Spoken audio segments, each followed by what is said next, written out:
Tatar caşlarını eşitemen. Yazan Mehmet Niyazi.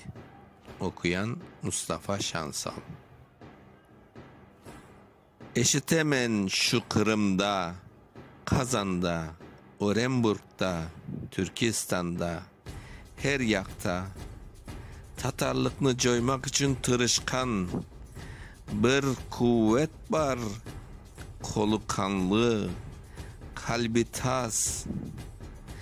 Bizden tuğul o kuvvetke karışkan. Közünü aç, çoytulma ey Tatarcaş.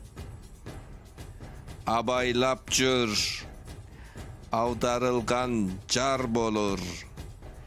Közünü aç, aşık közler bar bolur.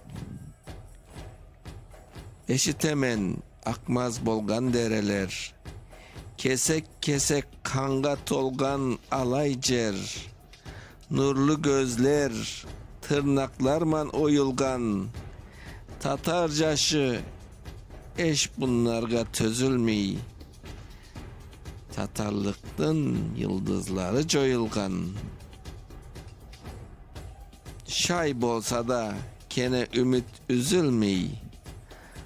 Aldın mı kır şukur çapkan kar bolur. Ötkür bolsan jurtun saga yar bolur. Eşitemen insanlıkını barlagan, insanlıkını insanlarga carlagan. Kara kuvvet bilgilerini okunuz.